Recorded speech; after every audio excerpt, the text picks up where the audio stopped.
going on, everyone? How we doing today? I'm gonna give it a couple more minutes here to let everyone roll on in. Today is November 12th, 2020.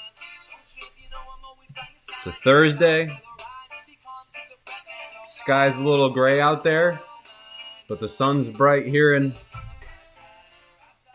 Bitcoin world. On today's video, I'm going to be going over Bitcoin wallets, just talking about what Bitcoin wallets are, kind of a guide to wallets, and how to pick the right Bitcoin wallet for you. One of the things that people are probably noticing at this point is that the price of Bitcoin is starting to reach near its last all-time highs or its all-time highs, and with that comes a lot of excitement in the market. It brings a lot of a lot of investment, but also it brings a lot of crime. So it's important to understand what Bitcoin wallets are, how they work, what the different types of wallets are, and by knowing that, you can understand which Bitcoin wallet is best for you. So if you have any questions throughout this live stream, leave them in the comments for me. I will get to them either during this video or after this video. I'll make sure I answer all your questions. I'm just going to start running through, the basics of Bitcoin wallets and what they are. So, what is a Bitcoin wallet? Well, a Bitcoin wallet is an account where you can send and receive Bitcoin. So when you think of a Bitcoin wallet, you can think of it like your PayPal account, or like your Venmo account, or like your Cash App account, or like your bank account. This Bitcoin wallet is what has been named for the account that you can send and receive Bitcoin. One of the benefits of Bitcoin is that you're your own bank with Bitcoin. And what do I mean by that? I mean that in the traditional world of finance, in the traditional banking world that we all live in today, we have to go to a bank to open up a bank account. And we have to go to a bank to open a bank account because the technology and the infrastructure isn't really advanced, and we need to rely on other people to create an account for us that we can then access to deposit money in, otherwise US dollars like we have today. But what Bitcoin does is it does all of the functions that a bank does on its own within its own software. So you can think of Bitcoin as literally being the bank. Bitcoin does, the technology itself does everything that the bank does. So the benefits of this are that it becomes much easier to create accounts. It becomes much easier for people to have access to money, and also we're able to be our own bank and manage our own money. So the way things are looking is that going forward, the banks will be disappearing, at least in the sense that we know them today. And you as the individual will have the ability to be your own bank, which adds a lot of benefits. You don't have to, you don't pay fees in certain accounts. You can send and receive money to this account, and you can also keep it safe. And so that's what a wallet is. So a wallet is an account, a Bitcoin account where you can send and receive Bitcoin. Now you can create a wallet. The ability to create a wallet so let's go back to the traditional world right now, right? How do we create a bank account right now? We have to show up in person at a bank and actually create an account. Well, to create a Bitcoin wallet, all you really need to do is have access to an app store or the internet, and then you can create your own Bitcoin wallet and start sending and receiving Bitcoin right now. Now, some of the ways that you can, and we'll go through a bunch of them during the next 20 minutes or so, but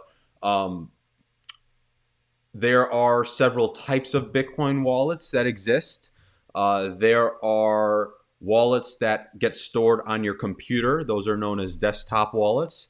There are Bitcoin wallets that are stored on your cell phone. Those are known as mobile wallets. And there are also Bitcoin wallets that are stored on these little encrypted devices. Those are known as hardware wallets. And there's also the ability to store Bitcoin on a thing like a piece of paper. So there's things called paper wallets. So there's a lot of different wallets out there. Yo, Perez, thanks for commenting, bro. And again, if anyone has any questions this whole time in this live stream, I'm coming on to just talk for 30 minutes with everyone about Bitcoin wallets to help you guys understand them better and to know which one to pick based on your needs. Do we need to pay? So Perez says with the Bitcoin wallet, do we need to pay taxes if we sell the Bitcoins?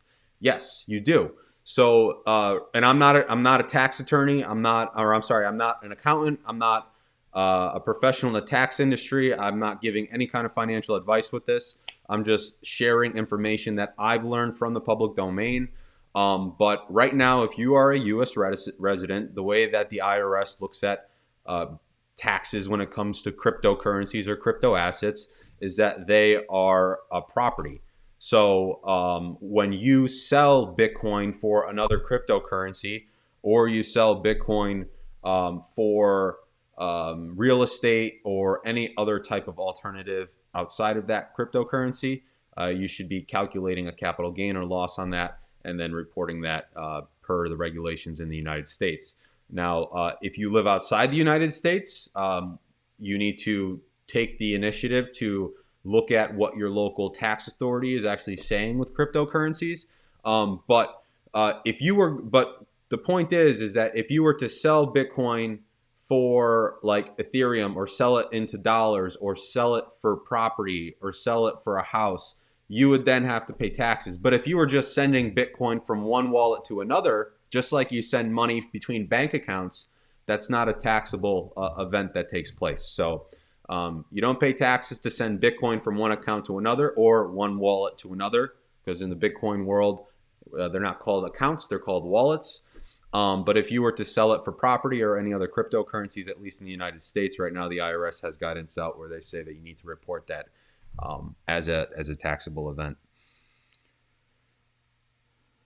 Yeah, and I definitely watch out for bots in my comments. That's another thing. Don't click on any links or anything like that. So yeah, nothing suspicious. You guys are all here in your own pace. If you have a comment or a question at all, you can definitely leave that. All right, but so where do I go to learn about which wallets to use? Or so now you're saying, Joe, okay, I heard about all these wallets now. What do I need a Bitcoin wallet for? Well, I told you what kind of wallets exist. We talked about the computers, a desktop wallet, paper wallets, hardware wallets, mobile wallets.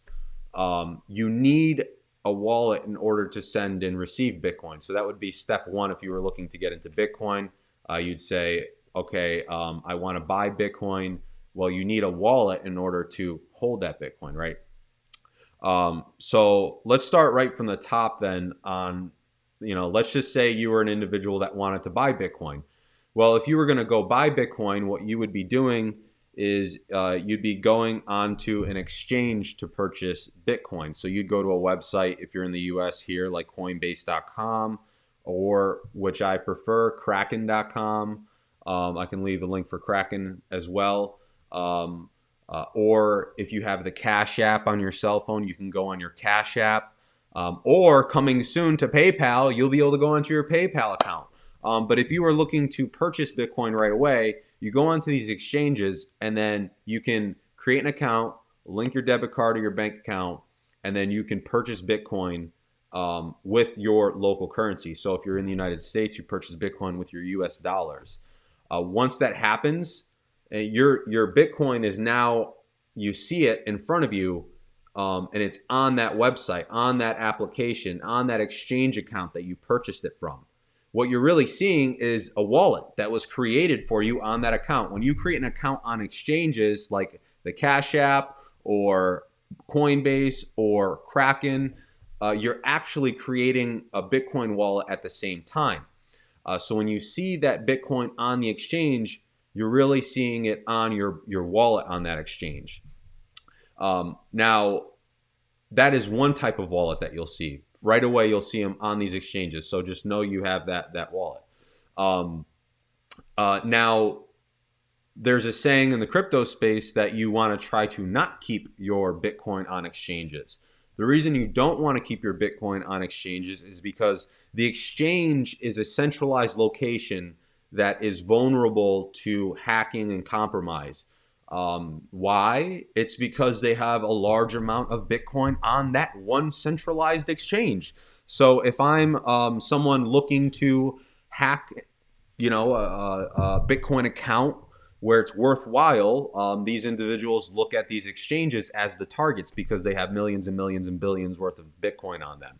So the best thing that you could be doing is sending your Bitcoin off of an exchange onto your own personal wallet.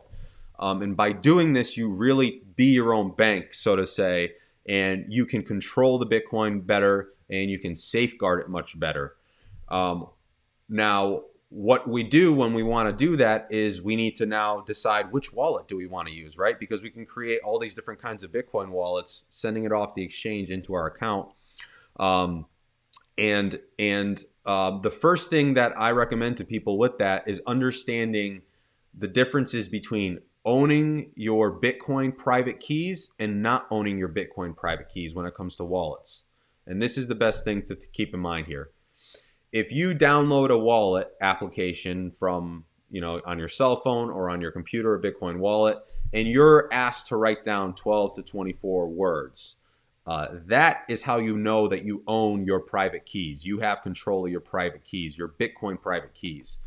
Now, Bitcoin private keys are what controls access to that Bitcoin. So it's the most important thing that you could have with Bitcoin because it gives access to your Bitcoin. And when you create a new wallet, what you're really doing is it's like you're creating a new bank account. It's like you're creating a new Venmo account. And you have this really secure password that makes it what it is. That's what makes Bitcoin so impressive, is that the security features behind the encryption make it that it's really hard to hack that. But this password needs to be kept secret by you, because if you tell other people what it is, they can then log in and send your Bitcoin out of that wallet into their own wallet. Now, this is called the Bitcoin private key. That is the most important thing to remember when you're creating wallets. So if you see this 12 to 24 characters, you know you have your Bitcoin private keys. And that are the type of wallets that you want to look for. There's a saying in the Bitcoin space: not your keys, not your Bitcoin. That is pretty much what goes along with it. Now, Joe, what are these keys? So there's a Bitcoin private key and a Bitcoin public key. The Bitcoin private key is, again, that's your master password to your Bitcoin. That is the access to your Bitcoin. That's how you can send and receive it.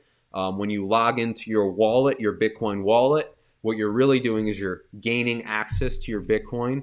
And then when you send your Bitcoin from that wallet, you're saying to the other person that this is me. I know the password behind this wallet. I could log in, and I just sent you Bitcoin. And that's what the Bitcoin private key is. The Bitcoin public key is the other key, and that's your address. So this is just like when you send people your PayPal address or your Venmo address or your Cash App address or your bank account information. Pay me at this bank account routing number, our checkbook addresses. This is what the Bitcoin public key is. So this is where others know where to send the Bitcoin to. The private key is what gives us access, what allows you to send and receive. The public key is what you're able to give to others so that they know where to send Bitcoin. The private key is the most important thing to remember when it comes to Bitcoin wallets and when it comes to Bitcoin in general, because if you lose those 12 to 24 words, or if someone hacks that account, they gain access to your Bitcoin, or you don't have any access to your Bitcoin. So when we go through some of these examples, I'm going to do my screen share here real quick.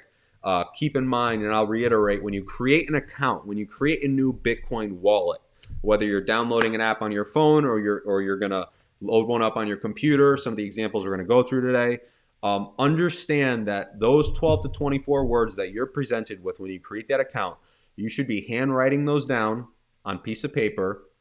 You should be purchasing, once you have the ability to, of course, with your money, they have these devices now that are made out of steel and metal where you can ensure that your private keys are fireproof, waterproof, and can't be ripped up and shredded.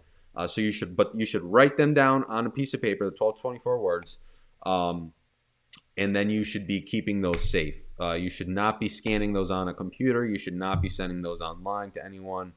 because that gives a digital trace to the actual Bitcoin private key, and that is what we're trying to keep safe here. So that's private keys, public keys. Private keys are important with Bitcoin wallets because that's how you know whether you actually own your Bitcoin or not. When you buy Bitcoin on Coinbase or Cash App or the exchanges, you know that you don't own your private keys because you don't get presented with them at all. Coinbase has it, Cash App has it. They all have the private keys to your accounts. So when they get hacked, all of your accounts are open to them, to the hacker, and they're able to funnel the funds out. So it's very important to understand private keys, and I can't reiterate it or stress it enough. Yeah, so let's get into it though. So let's look at a few examples of wallets here, and I'll talk through understanding which one is best to use in which setting too.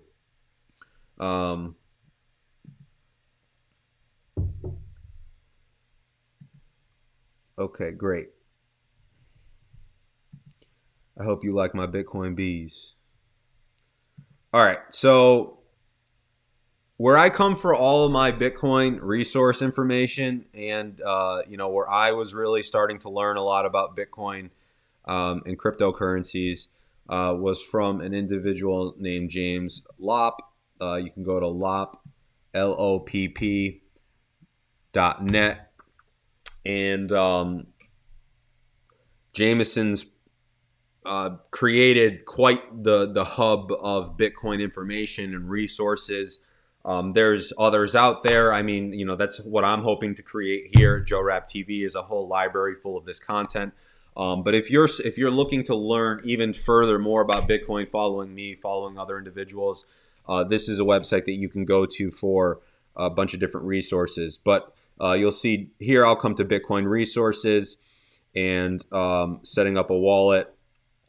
And then James here, he's done a good job, and he provides recommended wallets for Bitcoin. So this is where I'm going to start. We're going to walk through these wallets here and just what they are, what they do, and then you can understand which one might be better for you when you're holding your Bitcoin or sending your Bitcoin. So the first wallet that is recommended, you'll see here, it's a hardware wallet. So again, I told you there was like 4 or 5 different kinds of wallets. You could save it on your computer. You could save Bitcoin. You could save Bitcoin on a computer. You could save Bitcoin on your phone. You can save Bitcoin on a piece of paper. You could save Bitcoin on a hardware wallet. So this is a hardware wallet. So this is a little encrypted device. So this is exact. In hardware wallets, I must say to start, we'll get into it.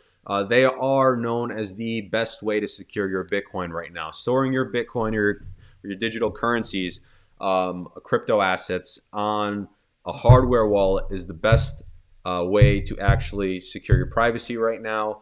And why is that? It's because it's on an encrypted device that is unplugged from the computer after you send the funds, and it's considered to be what we call cold. It's a cold wallet. So it's not linked to the internet. It's not hot. It's a cold wallet. And not being connected, therefore, gives it less access to the internet, so less chances of hacks and compromises.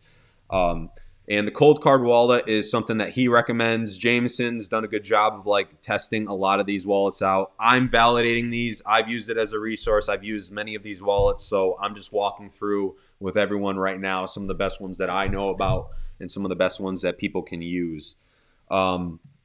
So, and you can go to his website. These links are all trusted. When you're searching to buy wallets online too, be very careful about the web addresses. Be very careful about what you're clicking into. Make sure you're on the correct website and it's real, because there are scammers out there that they replicate these websites. They'll run an ad behind it, and then they'll try to get you to click in and buy, and you're really purchasing a fraudulent device that once you plug it into your computer and load it up, your Bitcoin is not going to be as secure as you think it is, and there's a lot of issues that have come with that.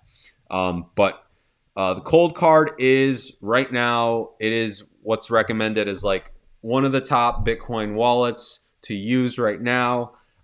So this is a hardware wallet. So this is an encrypted device that you would be sending your Bitcoin onto, and then that allows you to store it offline securely. You'll see the MK3 is the latest that they recommend.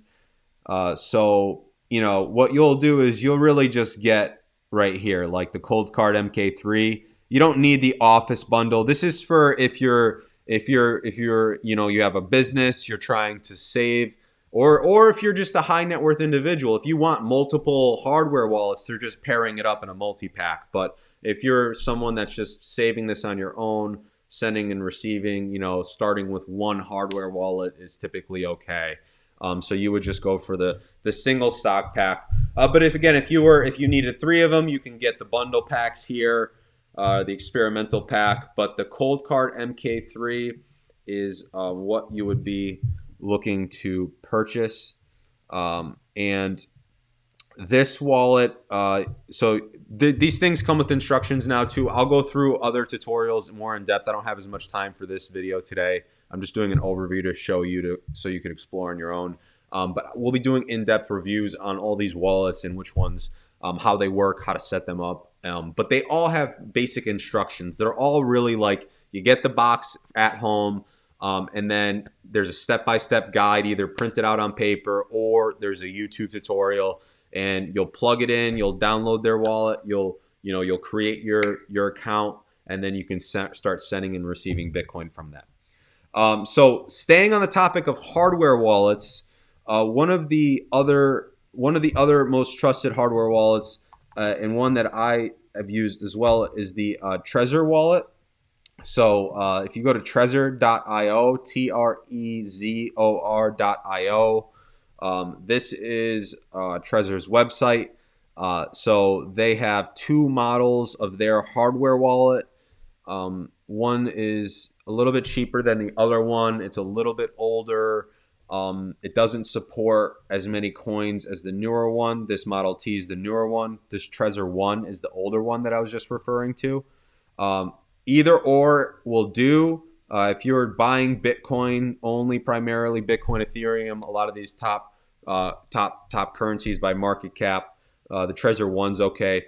The Trezor Model T supports Monero, so if you're someone that is looking to purchase Monero as well, just be aware that the Model T is going to be the model to do exactly that. So the Model T, you'll see here.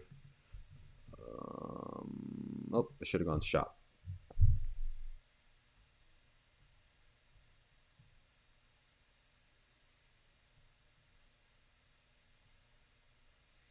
Yeah, so this is showing me right now in euros, but so it's 150 euro for the Model T, and the Trezor 1, which is the older edition, is 49 bucks. So not too much money. You want to spend the money. The rule of thumb is if you have more than a couple $100 in Bitcoin, or if you have enough money in Bitcoin where you're gonna lose sleep at night if you lose it.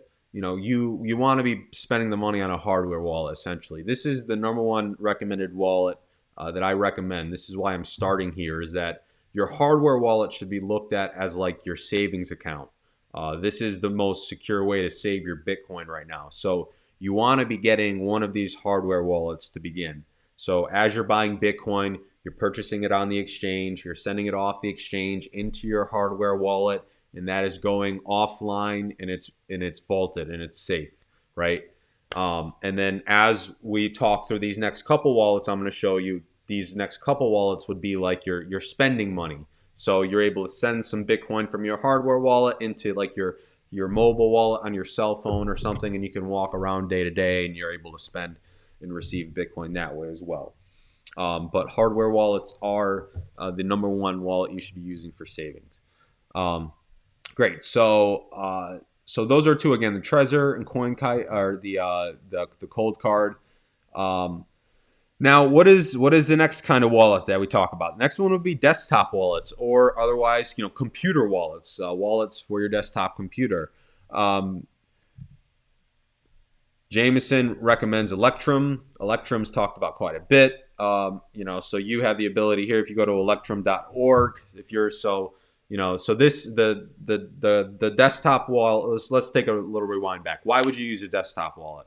You would use a desktop wallet on your computer, in my opinion, if you're going to be working from the computer a lot, if you're going to be on the computer a lot, if you're maybe an online business, or if you are a someone that has websites. If you're on the computer working from the computer, or if you want to save Bitcoin on the computer, that's why you're going to be using it. Sometimes it's just easier to send and receive Bitcoin from a computer if you're working on it anyways than it is to send it back and forth from a cell phone to a computer to the hardware wallet. So this is really user preference right now. We're getting into that territory of wallets. But the Electrum wallet is an example of a wallet that you could use for your desktop. One of the other ones that that I'm personally a fan of and that I've used is the Exodus wallet.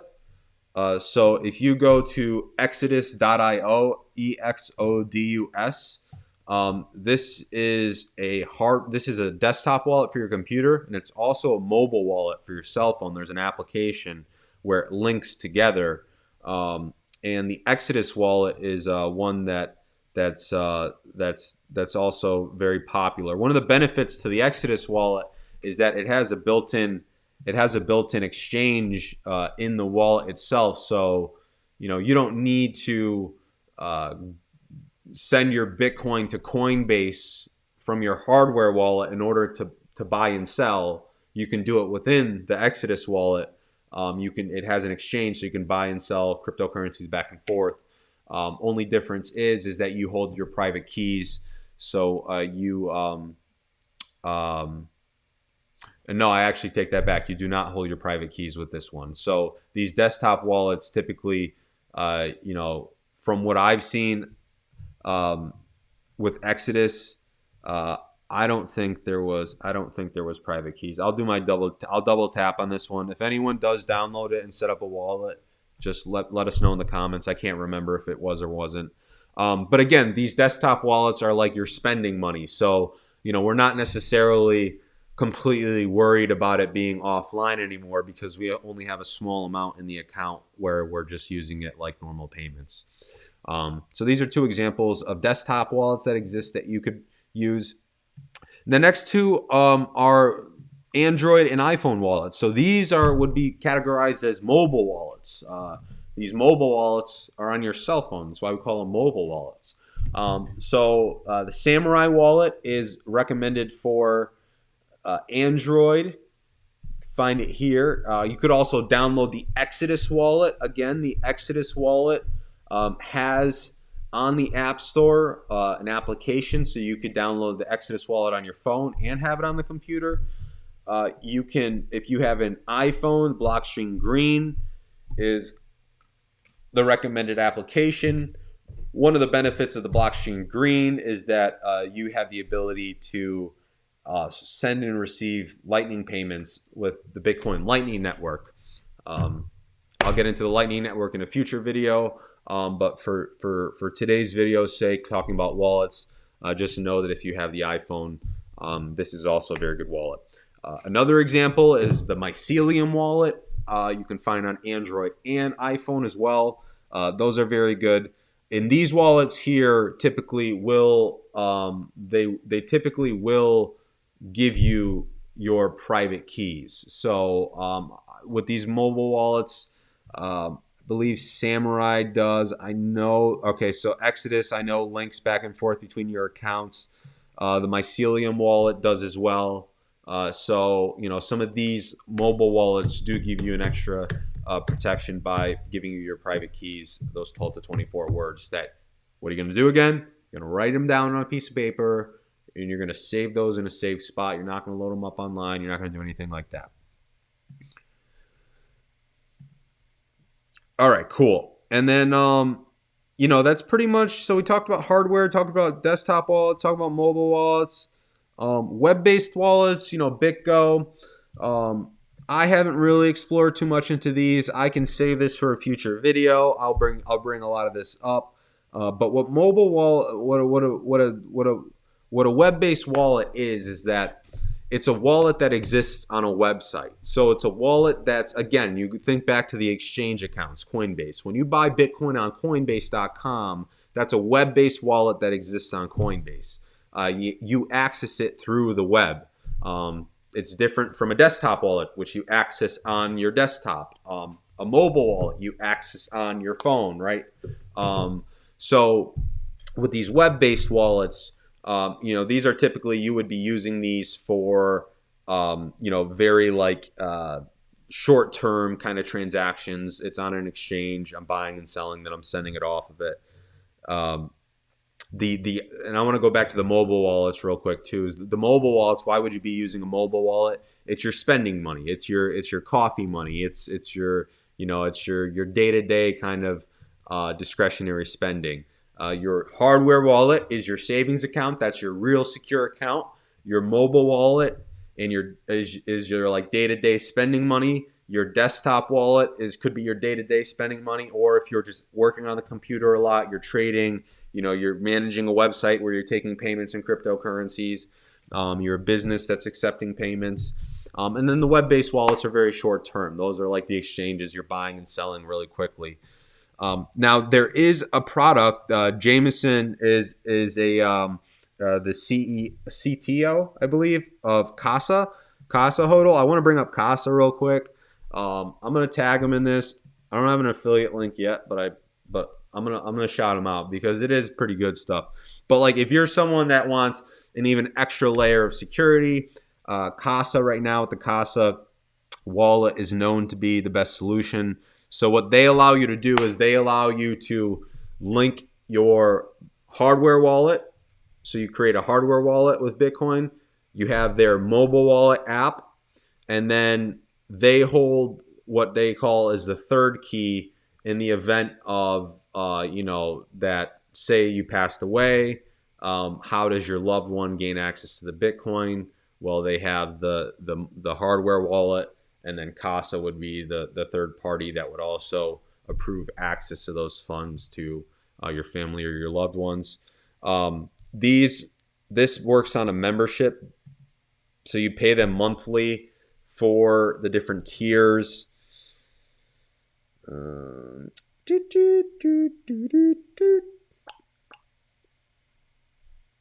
They give you a really good walkthrough. I would go to Casa anyways. If you're looking to get into Bitcoin, go to Casa to read about the security and all the different stuff you should be doing.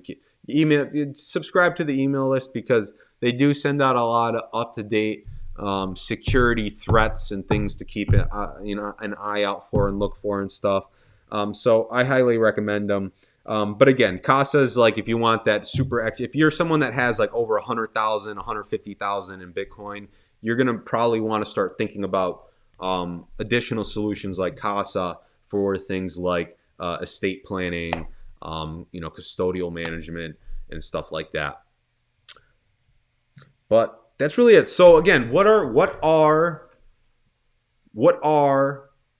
Bitcoin keys, private keys and public keys? The private key is your master password. That gives access to the Bitcoin. That is what typically is shown when you create an account, 12 to 24 words. If you see 12 to 24 words, that when you create an account, if you see 12 to 24 words, that's your private key. Write those down on paper. Don't lose that. That is access to your crypto. Your Bitcoin public key is your address. So just like your PayPal address, just like your Venmo address, just like your bank account address, your check routing number, that's where people know to send your Bitcoin. You would give them your public address. So when someone says, Joe, I want to send you some Bitcoin, I would say, okay, here's my address, and that's my public Bitcoin address. I wouldn't give them my Bitcoin private key, right? Because that's the key to my Bitcoin and my funds. What are Bitcoin wallets? Bitcoin wallets are Bitcoin accounts that allow you to send and receive Bitcoin. So think of them like your bank account. Think of them like your Venmo account, like your PayPal account. These are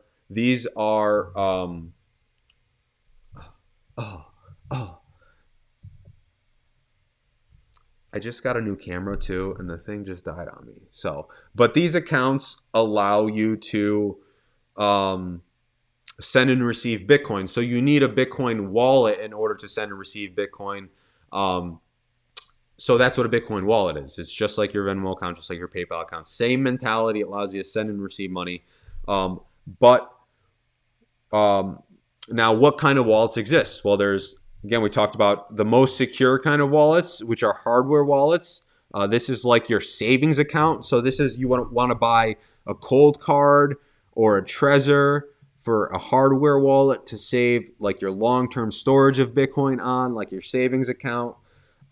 There are desktop wallets like the Electrum wallet or like the Exodus wallet, which exist on your computers. These wallets are for things like if you're working online a lot, if you're a business that's taking payments online, stuff like that.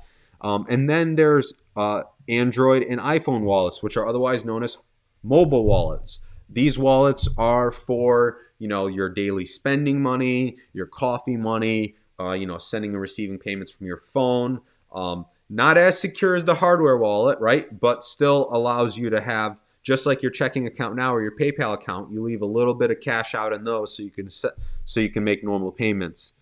Web-based wallets are wallets that exist on a website. So like your Coinbase, BitGo, these should be considered very short-term use. You shouldn't be leaving your Bitcoin on a website for too long. And then, for privacy, again, I should have brought up the Wasabi wallet. I am a privacy-focused guy. This is a mobile wallet. And this is, it's super, super, super, super privacy-focused. So Tor integration, it's got built-in coin joins. What are coin joins? Coin joins are when you send your Bitcoin to another address, it's pooled together with a bunch of other ones and then sent out after that. So it makes the transaction a little bit more anonymous. And it's open sourced. So Wasabi Wallet is something for those privacy focused people or companies. People say to me, Joe, why privacy is a bad thing. Privacy and security is a bad thing. I say it is. Have you ever worked for a company that manages billions of dollars worth of revenue, or a pension fund that manages billions of dollars worth of pension funds where privacy and security is the top most important thing? That's where these tools come in. So again, it's all based on what your preference is, what you're looking to use it for. And then the extreme security is like the Casa wallet. So this would be like, I have my hardware wallet. I have a lot of money in Bitcoin. I want that extra layer of protection to make sure that, if I die or if I get robbed or something like that, my crypto is not going to be completely gone.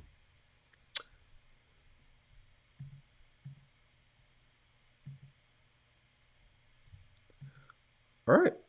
Wonderful. Well, I think that's going to be it, everyone. I'll have upcoming videos coming up, digging more into detail on these different types of wallets and how to set them up properly.